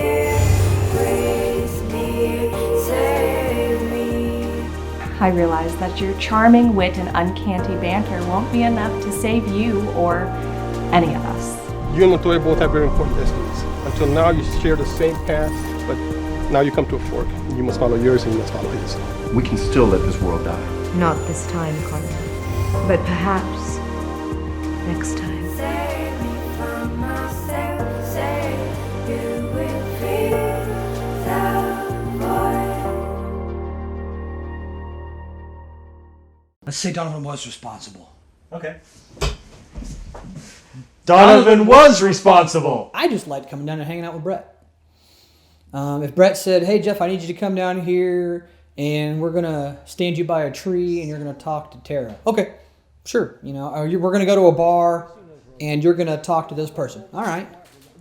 You know, we're gonna go to thing and we're gonna have fajitas tonight. And while we're having fajitas, could you say some lines? Absolutely. You know, no problem. The character of Jeff Stantz was, as Brett will tell you, a last-minute addition. At first, I think what he needed Jeff Stantz for was to kind of flesh out Mike Lorenzo's character, to give him a little more depth. And I was more than willing to do that. That was easy. And then, you know, again in the second film, and then again the third one, and then I started dispensing advice to Joey and to Tara. And just basically, you know, I always thought he would just kind of flit in, say his sage-like whatever, and then flit out, you know. Because I could do that. And it was only relatively late in the filming when I realized that the character of Jansen is a lot more important than I ever dreamed he was going to be. Na ja. Verder toch. But 20 years ago, I started up with Ponders Productions. It wasn't even Ponders Productions then. It was Mauser Home Studios, MHS. Started off doing all the projects that Brett was doing back then. Tale of Two Cities. Macbeth, although I wasn't actually part of that, I was there for when that was going on. And then it just snowballed from there. I appreciate the fact that I'm an attractive guy with an attractive butt. Not as good as Matt Hassel. I actually had worked with an actress named Brenda Rivas on a couple shorts, and she told me about Brett. And I was very curious about it because I was involved in a short film thing called Short Ends, and I was the only person who did any kind of action stuff. So when I found out there was somebody else doing action in San Antonio, I was like, I gotta meet this guy. And she was like, no, he doesn't work with other people. He doesn't do He doesn't do anybody else's stuff. And I was like, oh, what a prick. Forget it. I want to meet this guy. And then about a year went by, and I went to some meetup group, and I met Bradley Bates, thinking he was Brett, and started talking to him. And then MySpace was the big thing then. I mean, of course, nobody uses that now, but I found Ponderous on there, and I added him as a friend. It's like, oh, wait, I met him. I can talk to him. I'm like, hey, we met at this meetup group, and sent this message talking about how much fun it was.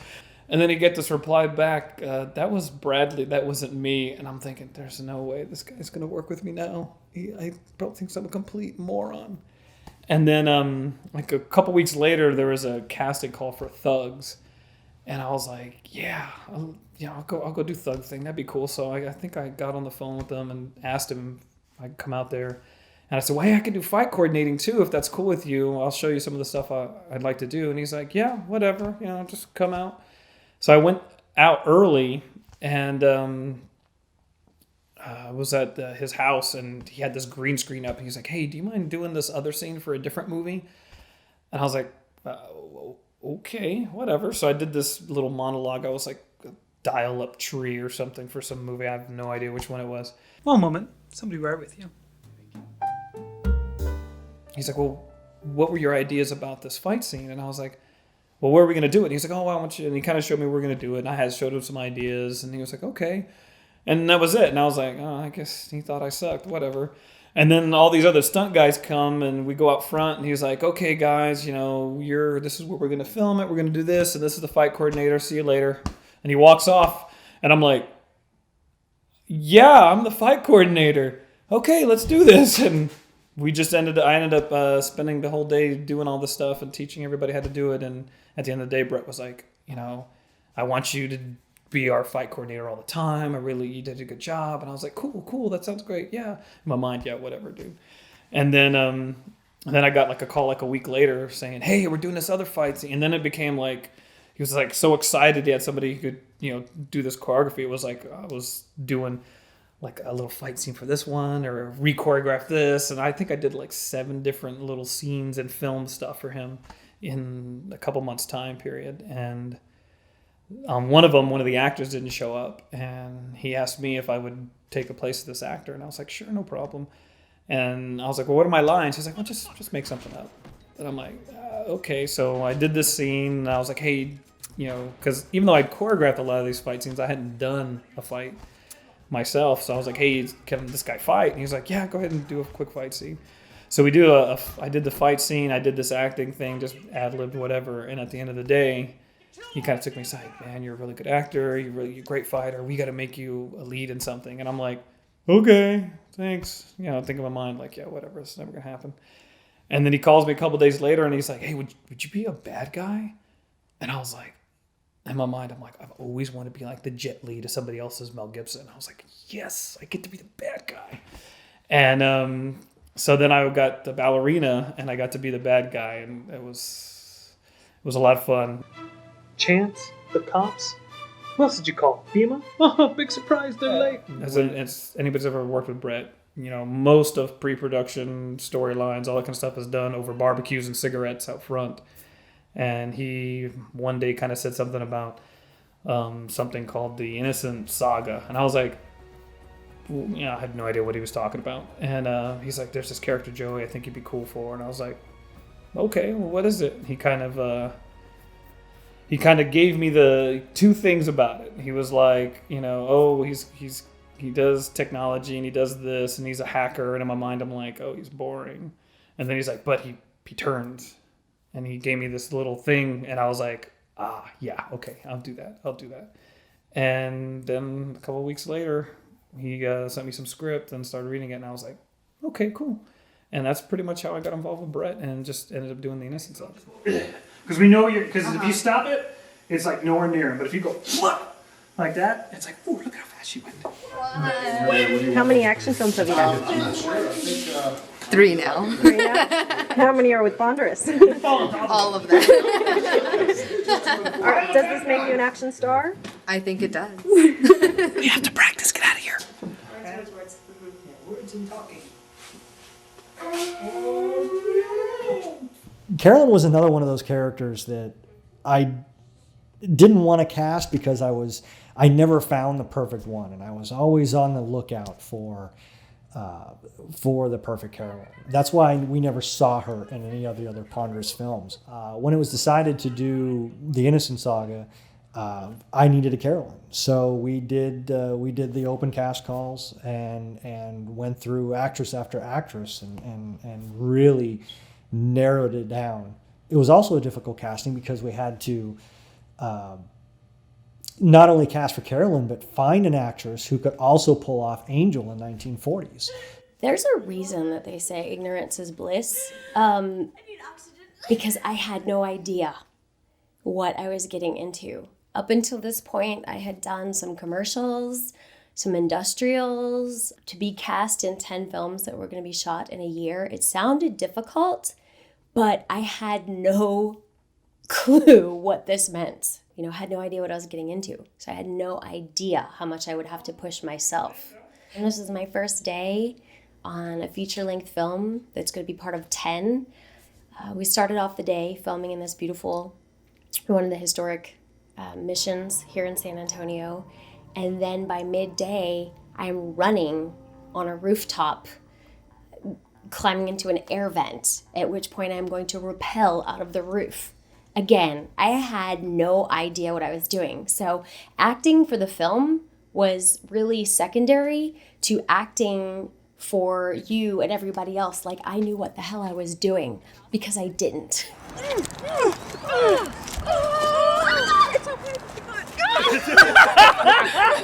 like, it's okay. In the middle of the shot, she's trying to As a person, to work Monday through Friday on a day job, and then work Friday night, all day Saturday, Saturday into the night, all day Sunday, and, on movies, and then drive home in the middle of the night and go back to my day job. So I had to push myself physically, and then also I had no idea as an actor, could I really pull this off?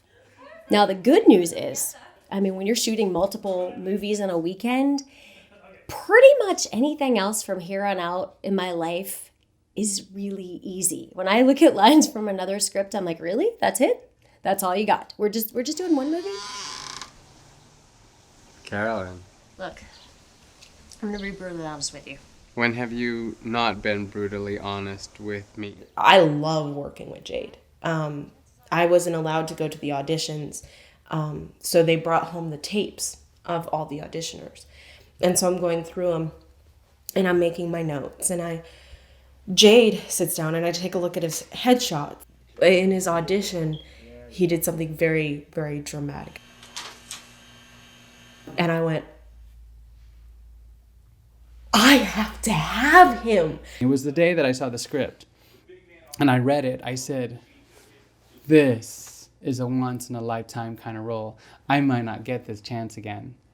So I think it's very self-explanatory why I decided to take this role. I'm in. Good. I, unfortunately, at the time, did not know who he was. And remember the first day on set, as we're all sort of in, business attire, and Jade had on a suit and a sequined shirt and scarf, and I thought, wow, this is interesting. I wonder how this is going to turn out. And I remember when I walked on the set for the first time with Jax, everybody was kind of making fun of the way I was dressed. And I remember that. I'll never forget that. But as soon as they saw what I was doing, I saw them reacting differently towards me. And I appreciated that. Because I had belief in what I was doing and with my role. And I was there to work. I was there to create and build a character. We were sitting there talking around the location, figuring out what we're going to be doing, like the shot and how we're going to be sneaking in. And I just kind of happened to look over, and I saw one of the main actors putting a wig on, and he had fishnets and a dress, and he's doing his makeup and these big, huge false eyelashes. And I looked at Brett, and I looked at him, and I was like, oh my God, what the fuck? I didn't remember reading this in the script. You sure don't want to get the heels? The heels are fierce. So I kind of went over to Brett and I was like, you know, he's dressing in drag, right? And Brett's like, did you? I mean, I could. What I remember, you didn't know. You didn't know at all. This is like a surprise to all of us. But he came out, and it fucking worked. It really did. It made that scene fucking awesome because I don't think it would have been as good with him just playing normal.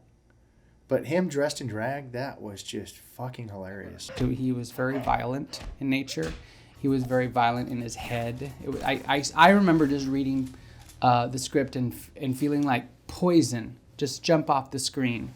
And I loved it because he was also very smart, and there's nothing more dangerous than a smart, poisonous person. With this machine, we could see who really killed JFK. We could see how they built the pyramids. Depending on the range of this thing, we could even watch the earth being created. Maybe even see the face of God. Prove his existence, or lack thereof. I had no idea that Jade was an international recording star, has his own line of greeting cards, has been on several television shows, has toured with his own stand-up show, his own plays. I had no idea the level of skill that I was going to be working with, much less how much I would learn from him. I know for a fact that I was probably one of the first gay people that a lot of people had ever worked with. So my first impression on the set was very like, you know, one of those for me. Just like I have to explain to them what a fucking homosexual is. Once I got past that and they got past that, there's definitely like a good old boy thing going on. A Texas, not a Republican boy, the Texan version. That I had to get past because I'm very much a Nazi, if you will, when it comes to filmmaking and working. He was just a phenomenal actor, and he catches your attention right off the bat. He was a joy to be around. He's so professional. He's so energetic. He gives 110% everything when it comes to the film. Do you like this music? Halfway through the saga, his character was very, very deliberate in the strokes. That was the difference in the interpretation and the direction. It was like could be whatever it wanted to, fireworks, but this was almost like a Monet. And it was very deliberate is the word. It was very deliberate, and it was very emotionally choreographed. That wasn't easy to do. Bogey was one of the best actors we had ever had on set. He listened to direction a hell of a lot better than a lot of our actors. He was always the alter ego of Hank. In many of the other Ponders films, you see Bogey hanging around, and if you know that Hank is Bogey and Bogey's Hank, what's up, dog? Then that tells another story as well. Bogey was a very good friend of mine. He was my best buddy, and he was always there during my down times, and with that look in his eye, like I know what you're going through, buddy. I'm here for you. We had finished the saga, we had wrapped it, and Bogey passed, and that was one of the most difficult times I had ever had in my life. He will be immortalized forever in the Ponders logo. He will always be our mascot. Anytime someone puts in a Ponders DVD, he's gonna pop up, and the more people that see our films, the more people are gonna be introduced to Bogey, and Bogey's gonna outlive us all.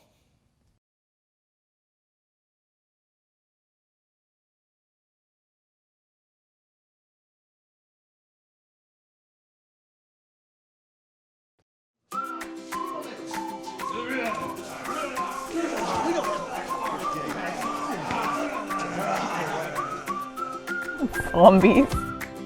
Really? Zombies? What? The United States was hit by 7 nukes, but Southern California is the only one that is suffering the effects of the radiation. I just told you I went back in time to the 1940s, and you're harping on the zombies. Instead of 60 minutes, I went back 60 years in time. 1943. The world's at war, and the three of us, we're doing the best we can to fit in. You need a distraction? I got you a distraction. There wasn't supposed to be a distraction. No distraction. No distractions. In and out. And nobody notices us. They noticed us. Oh yeah, good job. You will go back to Los Angeles and offer assistance to Citizen 1008. You fought hard. We all did. We didn't fight hard enough. I believe that Dr. Fish believes what he's doing is correct. However, Hello, boys. I also believe he will make a grave miscalculation. What lawman? Aaron Twerp. Wyatt Earp. So you want the sword so that you can save the world instead? No, I want the sword so I may use it to kill Dr. Fish.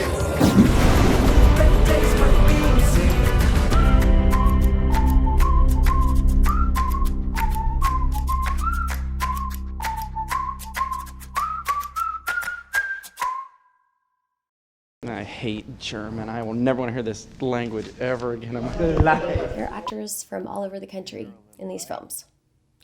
All over the country. And so not everyone could make set at one time for these films. And that was one of those scenes where there was nobody else in the room but me. And I did the entire scene with, there's all these Secret Service guys and I'm killing somebody and what the hell's going on here? And yeah, it came out great. You do not know what film you're working on. It was still chaotic because we never shoot in sequence. And so we have like 4 movies going at one time and you can't remember which fucking movie you're doing at the time you're shooting. So you're like, and people are asking you like, which movie is this? Number 4? I'm like, fuck, I don't know. Go ask that dude. We would shoot, okay, so what movie? Well, this is number 9. We're in the second week of filming it. So where am I in 9? Well, sorry, Craig, I can't tell you that. Why can't you tell me that? Well, because I'll give away the movie. Well, damn it, Brett. Due to secrecy, actors only knew their own lines. There were very few people privy to the entire script of the saga. We didn't really know what we were doing because the scripts were only given to us pages at a time. So, of course, that added to the you want another beer kind of thing going on. I can remember on many days, if not every day, saying, Brett, do you have a second? I'm just curious. Why am I saying this? It's very confusing. From an actor standpoint, it was extremely confusing. When I became a producer, guess what? It was still confusing. But part of that's my fault because I refused to read the scripts. I say, hey, did you get this? I didn't know we needed this. It's in the fucking script. I didn't read the script. Why not? I wanted to be surprised. The most frustrating thing was trying to convince Brett Mauser to kiss me. I don't know why this was so frustrating, but it was so frustrating. You know, hurt me deep down just a little bit. It's hard to talk about. One of the most traumatic... Okay, let me rephrase that. No, let's go with traumatic. I want to hear you run with traumatic. That's what I want to hear right now. Obviously.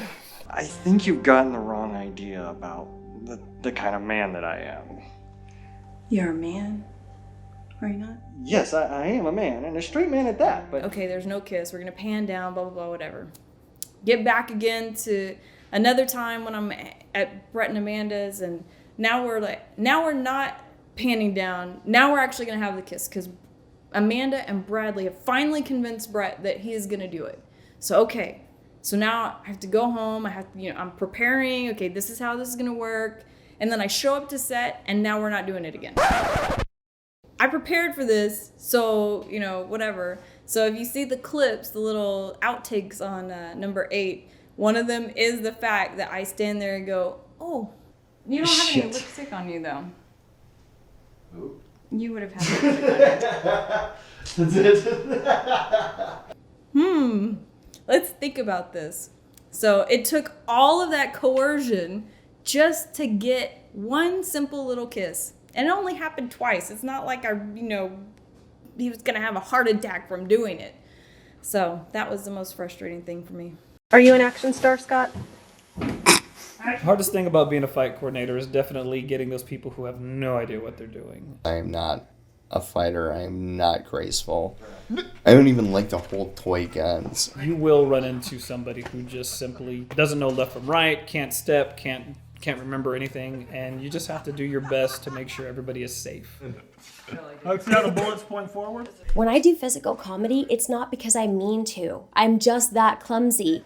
And you wanted me to hang or rappel from a roof. It probably wouldn't have been that hard had some of the producers not thought it was really fun to yank me up and down like a piñata. So when I get the gun, all I have to do is shove it in the holster. Shove it in the holster. Let me down, please. It's kind of a joke within the Ponderous group that, you know, they don't let me hold anything expensive or dangerous or breakable. And usually, even when I'm holding a glass, people stand a good distance away from me because I'm very clumsy. The cigarette out of his mouth! Too much! You can't smoke and think at the same time. Damen und Herren, danke für das Kommen. First of all, it was the budget constraints.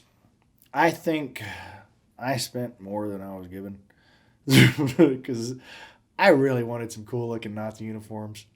And I didn't want this horrible rendition of it. But even then, we only had a certain amount. So we went to the Army, Navy, used, whatever fucking place they're called. Got a couple of like old World War II like wool jackets of different types, Australian, stuff like that. And basically, I knew it was going to be in black and white. So the colors didn't matter, but the tones did.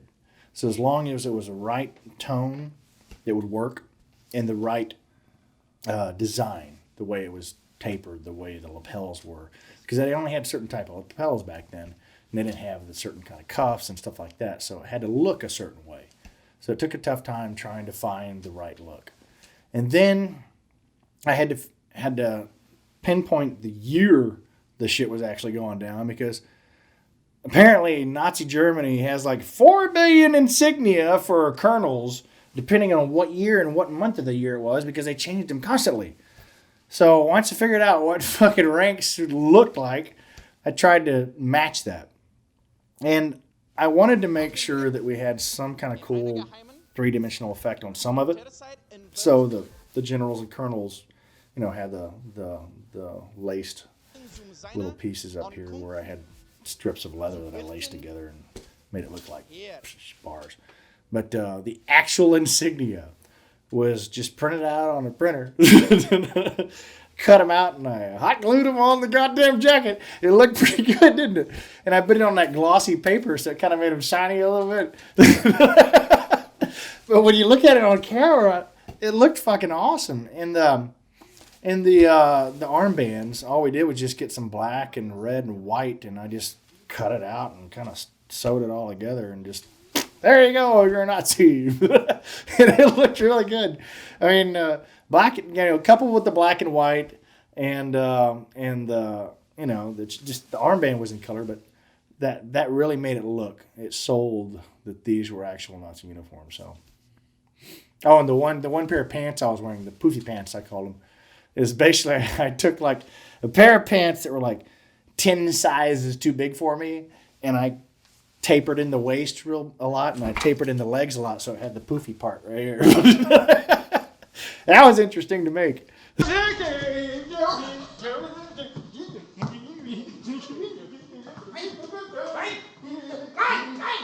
What's your fondest memory of the set? Of this set? Yeah. Tearing the motherfucker down. That is a wrap on Jack's Oh. I'm so standing by. I never believed those kind of things. The Saga is never truly wrapped. So that's kind of like a silly question. And that is a wrap for Saga. Again? I don't even think that it's done now. I think that Brett could call me and say, Jade, we're going to do one more pickup shot. And I'll be like, sure. Forget the fact that I'm like 10 years older and 50 pounds heavier and blonde and a woman. I really can't remember a lot of what the hell. It was almost like I just woke up one day, fell asleep for a year, and woke up again. I was like, what the hell happened? I did 10 movies. Wrapping all of these films in 1 year. I remember the moment. I remember the place. I was in a warehouse where I shot my very, very last scenes as Carolyn, and I was mildly relieved, but really sad that it was over. That is a wrap on Sally Colombo or the Innocence. No way! It was difficult because I remember the last day. I actually was lucky enough to shoot on the last day of principal photography for the Innocence Saga, and it was 12 hours of fighting over and doing this fight scene and that fight scene and that fight scene, and it was hard. It was grueling, and I remember one point Brett was like, I don't know how you're still going, and I think at the time I was like, I'm just having fun, but in retrospect, I just didn't want it to be over. I did not want the saga to come to a conclusion. I probably would have filmed 3 days straight just to make sure that we could keep going. Typically, the best parts of anything you do is the end and the beginning. A lot of the middle, you just kind of just roll over. You don't remember a lot of shit that went on. You remember the beginning and the end, and maybe one or two things in here that were just like ridiculous. Whenever everything wrapped, I was really sad. I don't think I fully expected the way that I felt. I had spent, a year like looking forward to something every time that I got to come out and shoot. I never thought that we wouldn't, but I couldn't believe that we did. I had this whole other woman with me for an entire year. And then when you said, Sally Colombo, you're wrapped, and everybody clapped, and I think some people said good riddance, and I was happy, but I was like, are you sure? Because I can come back and I can do some more. I mean, that was the end of a huge era. Because I've never had that much fun on set as I had when I was working on the Innocence Saga. It's a wrap on the Innocence Saga. Oh, I'm not done yet. No, you're not. You've only just begun, actually. With production wrapped, there was a lot of rejoicing. Yay! But it wasn't over. There was still a lot that needed to be done. There was still editing to be done. There were still premieres to get together. There were still discs to get printed up. There was still marketing to get done. There have been a couple things where, I'll say this honestly, Brett is an editing god. Because I was on set for some of those fight scenes, and it's just like, wow. And then he'd show me it later. I'm like, hey, look at that. It looks cool. So sound effects, editing, save all fights.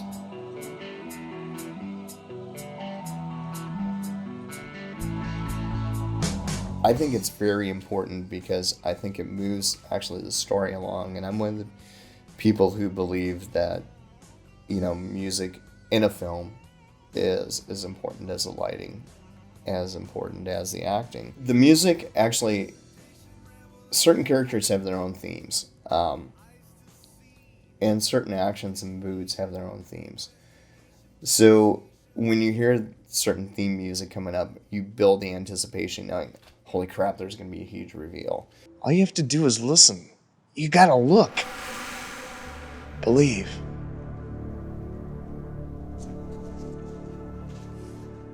The witnesses. There were always very important musical pieces that I wanted to use in the saga. When you've got no money, you're never getting those songs. You're never getting that music. Some of those songs are reflected in the titles of some of the films. Those were some of the songs that I wanted in the saga. Probably 100 songs that I wanted to use, and some of those are still, I still pay homage to in the script. Sometimes a character will just say something that refers to what should be playing on the radio at that time. There's some suntails. I think it's under my nose. But then but if I had to boil it down, there were probably about 5 or 6 songs that I just really, really wanted to have that they just weren't going to. It just wasn't going to happen. We were very, very fortunate to find 21 Black and for them to grant us the rights to use, Open the Door and their other music in the saga. 21 Black doing the theme song, which is excellent. And making several different versions of Open the Door for us to use for the Western film and the 40s film. Bringing Sally in and recording a version of Open the Door with her. We're taking that song "Open the Door" and having Sally Colombo, one of the lead actresses there, overdubbing the vocals on that song, so it can be used in one of the movies of the Saga. That was a very exciting experience, but insanely frightening. Presentation, revelation, eyes to see. Joaquin Phoenix, when he did Walk the Line, and Reese Witherspoon, when they did June Carter Cash and Johnny Cash. I really, really appreciated the fact that they took Joaquin Phoenix and he actually sang those songs. Now, he was not the best singer to do them. Reese did a surprisingly good job at it. But I'm actually impressed when people do that. And that's one of the things I really appreciated was that Sally was actually singing in her scenes. To work with these guys who have been together for a while, and so, they totally know what they're doing. And then there was me. We're just basically here making a lot of mistakes and trying to get things done right. Thanks a lot, Marcus. Making mistakes. We're talking Lucille Ball here. Not only am I not an action star, but trying to look sexy. Thank you, Jade Esteban Estrada, for trying to make me look sexy. And if I pulled it off at all, it's because of Jade and Brett's amazing editing. So that was great. And then the opportunity to go into the studio and record with them was awesome. And I'm really thankful for their patience and the fact that they let me do it. Well, that's why we're here in the studio, so we can do it over and over. That's it. Practice makes perfect. Yeah, you know. Amazing grace, how sweet the sound. I didn't know how you were going to pull that off because I couldn't see that. I really couldn't. I was like, why are you doing that? But what ended up happening is somehow I got the idea. I do get credit for this one. I got the idea to have Ryan Harris sing The Amazing Grace at the end, because that way we could actually tailor it to however we wanted it to be, whether we wanted it sped up, techno, whatever, blah, blah, blah. And so we had Ryan go in to record it. And when I heard it at the end of the film, I said, okay, that actually does fit together with the film. And then once you see all 10 of the films together, you kind of understand how that fits in, because it is kind of a redemption story. It is kind of a salvation story, as well as a story about destroying the universe. And I hope that people got the connection that it was Ryan singing at the end of the first one too, because I think that's a great connection, and I think it's a good closure to that.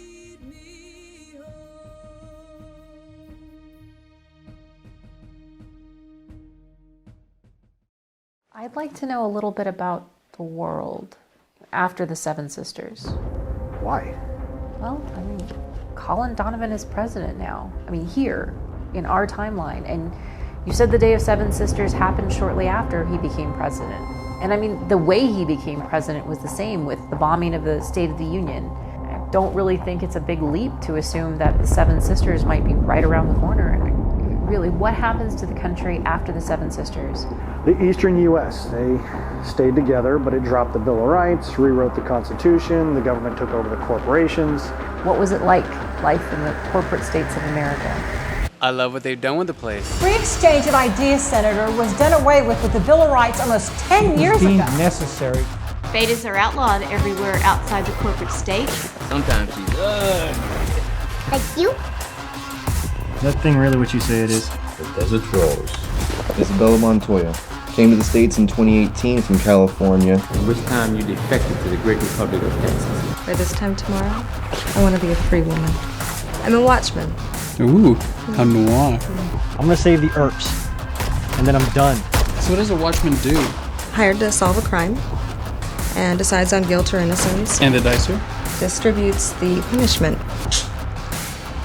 Well, this is a very dangerous task. I have no doubt that you are more than capable of accomplishing it. I don't trust anyone who knows more than I do. That's why he doesn't trust anyone. We need to do what must be done. At what cost? At all costs!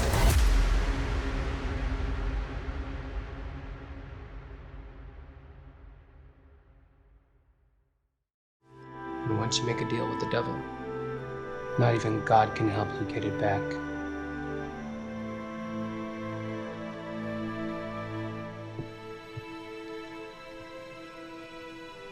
No lightning bolt. Either I'm right, or God is dead. It's got a religious undertone to it, but it's not a religious movie at all. It's not a Jesus movie. It's not a Left Behind series. It takes the book of Revelations as kind of a base point, much like someone else would do with Shakespeare or Chaucer or something like that, and uses that as part of the plot line. You're not going to try and sell me a watchtower, are you? This isn't about religion. This isn't about Christianity or Islam or even Judaism. Yes, I would consider it a Christian film. But I don't think many people would agree with me on that because the writing was so heavily layered with reality, our reality. You mean would I recommend it to Christians? No. Yes, it has religious aspects, but pretty much everything in life has some kind of religious aspect to it. So it's not like we were focusing on the Bible thumping or whatever else. But think of it this way. The Bible is one of the oldest books around. It's a fantastic piece of written literature. There's a lot of things in there that go real well with movies. You know, you've got the violence, you've got the blood, you've got the mayhem, you've got evil, you've got good fighting evil. Well, there can be no evil without good. And there can be no good without evil. You're talking about the head of the beast. You're talking about a Christ or new Christ character. You're talking about the Antichrist. That's all wonderful. But in all honesty, those types of good versus evil, last battle, those are not secluded to the Christian theology. All religions recognize that there will be a time when the world stops. Hell, even atheists believe that at some point in time, the universe will collapse upon itself. It's just a matter of when, and it's just a matter of how. So is it Christian? No. There are some fundamental Christian characters. When you add in the violence, when you add in the sex, when you add in the gore and the language, no, it's not very Christian. The Innocence Saga is not a film that is going to interest Christians. It's too violent. There's too much language. So I was walking a tightrope throughout the entire saga because I wasn't trying to make a Christian film, but it did have the Christian undertones. So I was taking the chance of alienating Christians because of the violence and the language and just the nature of the film itself. And then I was taking the chance of alienating the people that do enjoy the violence and the language, people like myself, by throwing in the Christian ideology and the Christian myths and the Christian symbolism. Last time I checked, they weren't exactly quoting the Bible in scientific journals. Is it a Christian film? No, I don't believe that it is a Christian film. But I do think that it investigates those mythologies, and it takes those mythologies and those ideas and transposes them onto the surface of present day. I wouldn't say family because, where I'm from, family means taking the wheels off the trailer house together. You can't go through what we went through and not have developed some close ties and some bonds.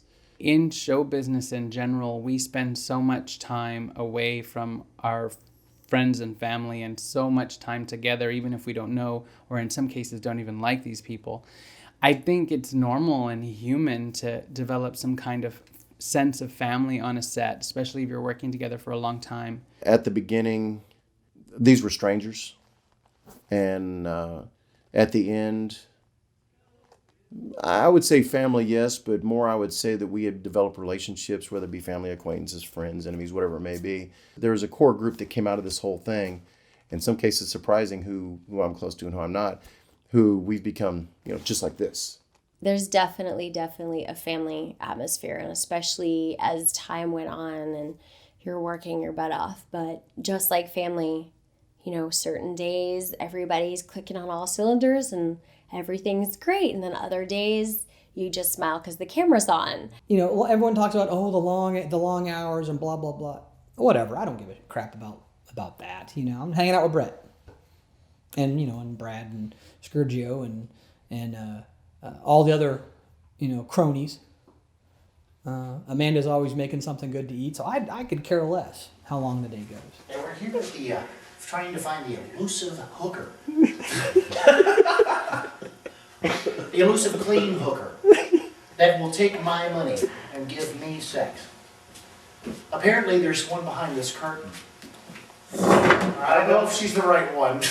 You cannot undertake something like this with complete strangers or people that you don't have faith in, or people that don't have faith in you, or people that you didn't trust with your life sometimes. Wow. You saw a skunk? Way to run. That was... I should have pulled you along. I was about to say, thank you for leaving me here to die. It's actually more than family. Family is something you're born into. You have them whether or not you like them. It doesn't matter. They are your family. We chose to be here. We wanted to be here. I've been a part of Brett's family for 20 years. One of the reasons I keep coming around is I think of Brett as part of my family. You know, I have for years. We've been through some lean times, he and I. Through some times that I'm sure maybe neither of us want to go through again. But family, like I said, you have to be with family. You have to love your family. They're your family. You're born there. You're with them. These people aren't born here. They don't have to be here. They want to be here. They choose to be here. It's more than family. It's beyond family. It's above family. It's more special than family, I think. You know, there. That shows you what it's kind of like family there, you know, old bogey right there, and gets more stuff added on it. Any last words you want to say about the saga? No! I was done with this a year ago. You keep bringing me back. Leave me the fuck alone, Brad. The Innocence Saga is truly an ends justify the means story. It is something that I always wanted to do. It is something that has always been inside me, and something that I knew that I wanted to share with the world, and something a story that I wanted to tell. I think any experience like that will make you grow. I still watch Innocent Killers at least once a week. I play it on my little iPod at work, and I love watching it. It's an awesome story. I still don't know how this thing ends. I can't wait to see the last film. Just all the things came together at the time that should come together, because albeit it was difficult, it was uncanny how things just... But I've never seen anything like it, and I'm not sure I ever will, ever again. I'm happy with the saga. I'm proud of the saga. Someone says, what are you most proud of since you've been in the film business? No matter what other films I do, I was part of the saga. And not just part of the saga. I didn't work in one film. I didn't work in 2 films. I worked all 10 films in the saga. It's always nice to touch people with your ideas.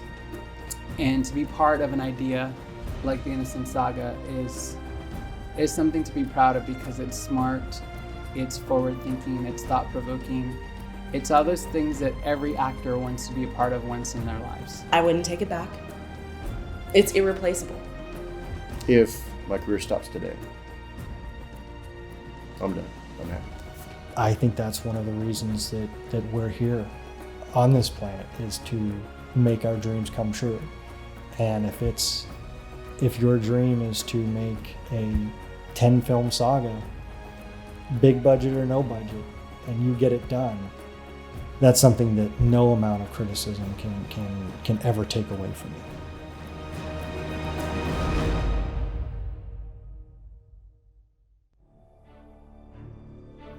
I hate Brett Mauser. It was a very difficult and trying experience working with Brett. I'm gonna tell you, we didn't get along a lot of times. We had it out a couple times. Asshole. I know he grows a goatee so he doesn't look like he's 12 years old. He's a scary man. Aggravating as hell. He's kind of a prick. Yeah, he's just straight up fucking asshole. You think he's real sweet and all that, but he's not.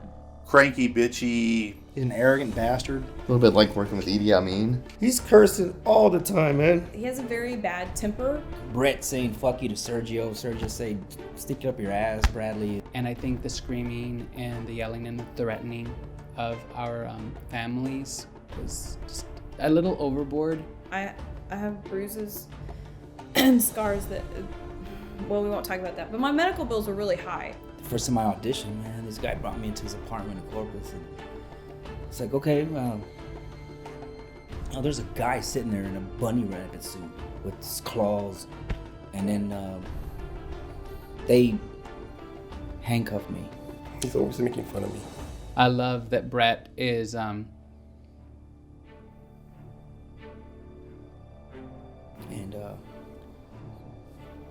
did things to me sexually. And he's got the whip standing over there by him too. So I'm trying not to look over there.